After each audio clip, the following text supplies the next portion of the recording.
I'm a cozy gamer and I love Souls games. I think Souls games are cozy. I think RPG games are cozy. I'm not a big fan of combat in games, yet Elden Ring, Skyrim, Baldur's Gate, Resident Evil 4, 3, 2, 7, I don't know.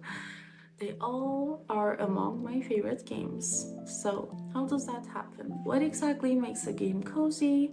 What are cozy games anyway? So, what are cozy games? Cozy games are a type of games designed to create a sense of relaxation, warmth, and comfort. They prioritize low stress gameplay, allowing players to engage with the world at their own pace without pressure. Instead of focusing on competition or fast paced action, cozy games encourage exploration and creativity. They often include elements like farming, life simulation, crafting, or narrative driven experiences where relationships and emotions take center stage. So, think of games like Stardew Valley, Animal Crossing, or A Short Hike. They offer a space where you can unwind, immerse yourself in a peaceful world, and enjoy simple yet meaningful activities. Okay, but what exactly makes a game cozy? Now, this is trickier.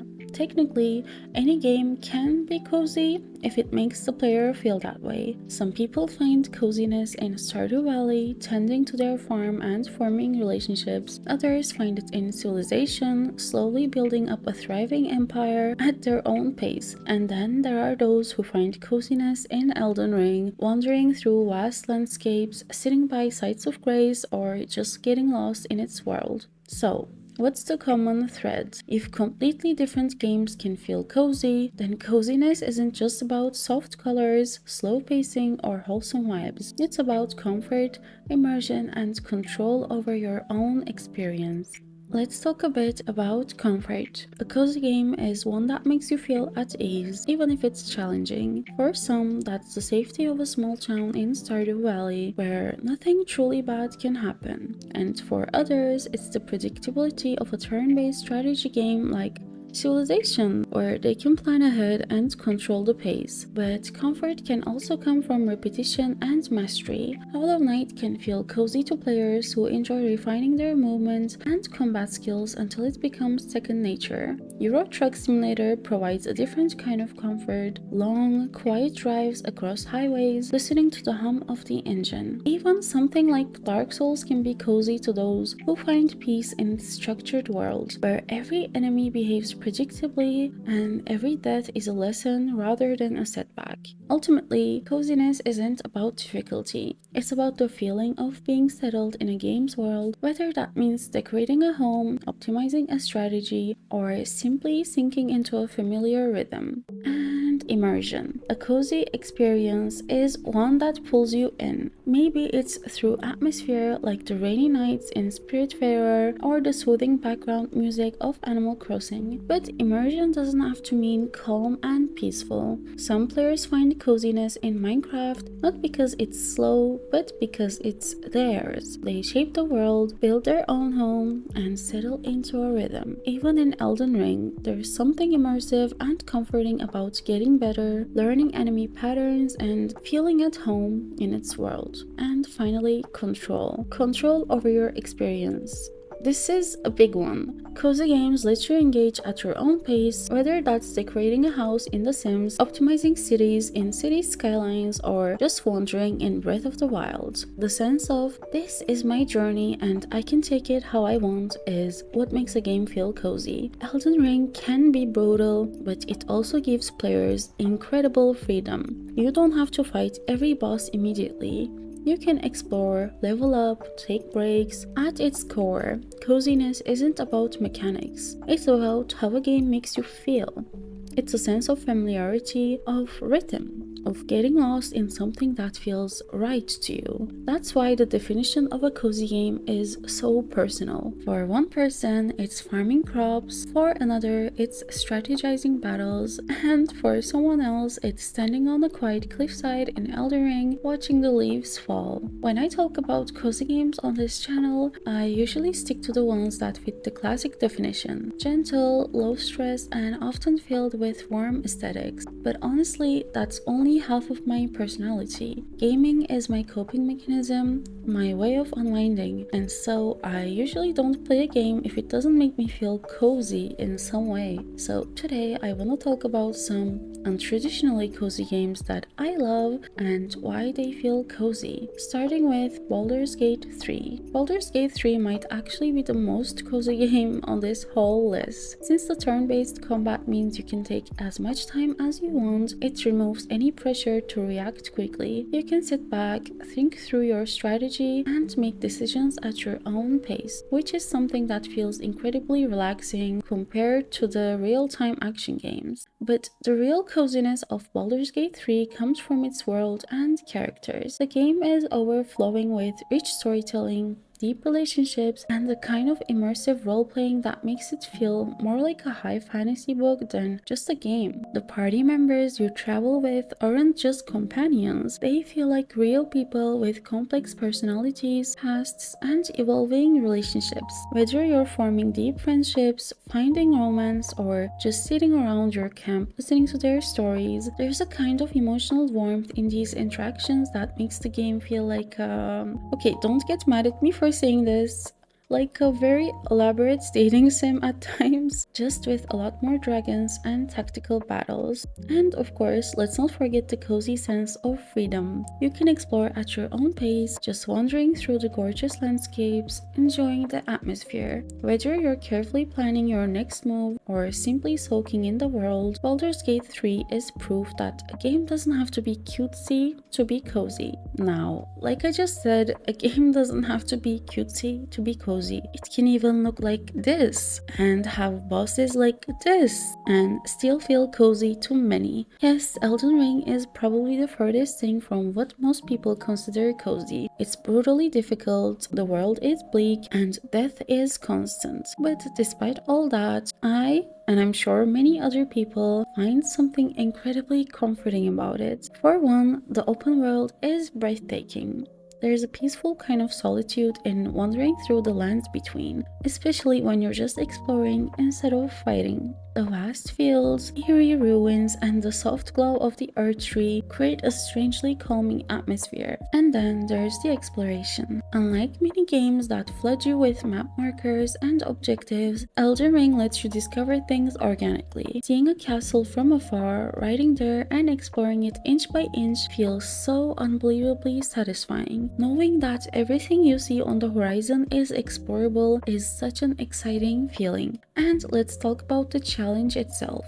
Yes, the game is hard, but there's something uniquely cozy about mastery, about slowly improving and overcoming obstacles at your own pace. The boss fights, as intense as they are, come with an immense sense of satisfaction, and that feeling of finally beating a tough enemy after struggling for hours, that's its own kind of warm, fulfilling coziness. And of course, this is probably coziest of Souls games since it's also the easiest, as you can handle the bosses in any order you want. If a boss is too hard, you can just leave, get stronger, and deal with it later. You also have the Spirit Ashes, which basically makes the game much easier. And yes, I did use Mimic and play a mage, and I'm not ashamed of it. And that's what made the game cozy for me. And maybe you find joy in playing a wretch, maybe you find that cozy satisfaction of killing a boss when you make the game as hard as possible for yourself. I don't know, maybe. Okay, Skyrim is another one of the ultimate make your own coziness games. Sure, you can just follow the main story, but who does that when you can also just ignore the main quest and live a peaceful life in the snowy wilderness? Wanna buy a house and spend your time decorating? Go for it. Wanna become a hunter, wandering the forests and selling pelts? Completely possible. There is no pressure to play in a certain way, which makes it perfect for finding your own kind of comfort. And then there is the atmosphere, the snowy landscapes, the quiet villages, the soft soundtrack. It all creates this sense of calmness. Even combat can feel cozy in its own way. especially if you prefer ranged or stealth builds that let you take things slow. Skyrim is the kind of game where you can do anything at your own pace, which is why so many people keep coming back to it when they just want to disappear into another world for a while. You can also mod it and turn it into literally any kind of game you want, so what else do you really need? Next game is one that came out this year actually. Kingdom Come Deliverance 2 is another game that on the surface doesn't seem cozy at all. It's a hardcore medieval RPG with a heavy focus on realism, meaning combat is tough and actually every little thing matters, but what makes it feel cozy is just how realistic and immersive it is. Everything in the game is designed to make you feel like you're really living in a medieval world. The attention to detail is insane, from the way people behave in towns to the armor and weapon mechanics. But instead of feeling overwhelming, this level of immersion creates a sense of comfort. It's the kind of game where you can lose yourself in the simple act of existing in its world, whether that means practicing archery, working as a blacksmith, or just riding through the countryside as the sun sets. Honestly, you can even roleplay that you're a witch, just brewing all kinds of potions. I'm serious, even most potion crafting games don't have this level of realism. The alchemy is one of my favorite parts of the game.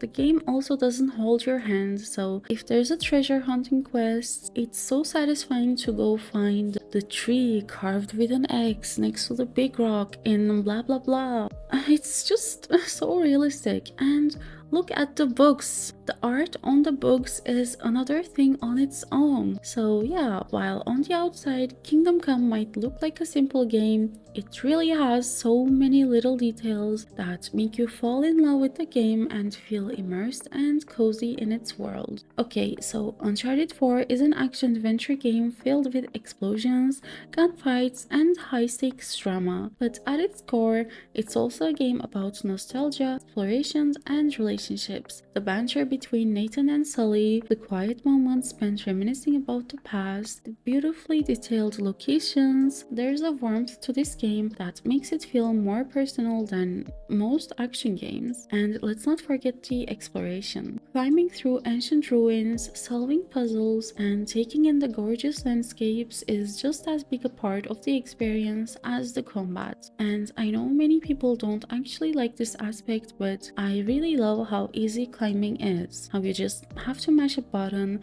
while you can take in the scenery. For me, the cozy part of Uncharted 4 isn't action, but the moments in between, the little interactions, the story-driven exploration, and the sheer beauty of the world. So you probably saw this one coming. The Witcher 3 is a massive open world RPG, but what makes it cozy isn't just the freedom to explore, it's also the sense of connection. Like Baldur's Gate 3, this game has the best of both worlds. Amazing characters and an amazing world. Amazing side quests that have better writing than most games' main quest lines. Whether it's Geralt's relationship with Ciri, the deep and emotional side quests, or the simple act of playing Gwent at a village inn, the game is filled with moments of warmth. Even the landscapes contribute to the coziness. Riding through the countryside at sunset, listening to the ambient music, and stopping at a tavern for a drink, reading a book, it all adds up to a game that, despite its dark themes, feels strangely comforting. There is a reason why so many people want to escape into the world of these games, no matter how dark and gruesome they are. And finally, Celeste. Celeste is an extremely difficult platformer, but at its heart,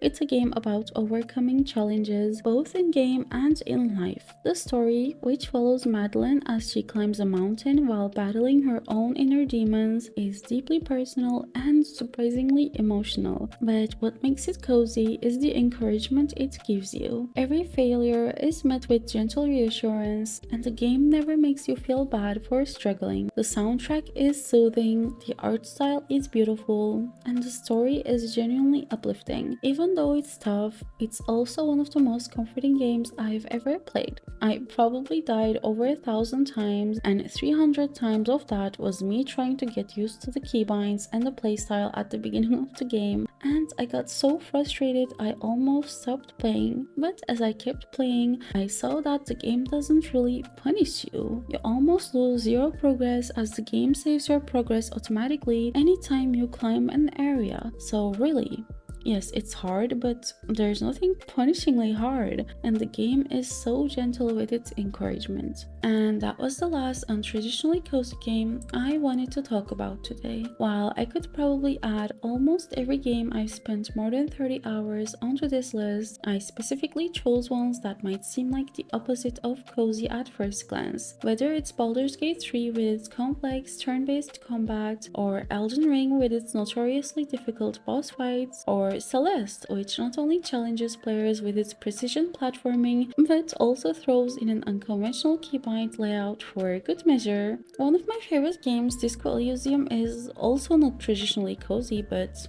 I didn't include it here because, in many ways, it doesn't feel jarringly different from classic cozy games. It has no combat, focuses entirely on its characters and storytelling, and offers an introspective, immersive experience that, despite its heavy themes, can be surprisingly comforting. Okay, some final thoughts as I end the video. Cozy doesn't always have to mean slow, easy, or lighthearted. Sometimes it's about immersion, comfort, or the feeling of mastery. It's about getting lost in a world, whether that's a fantasy realm filled with dragons or a challenging platformer about self-growth. These games might not fit the traditional cozy aesthetic, but they offer a sense of peace, comfort, and belonging, just in their own unique ways.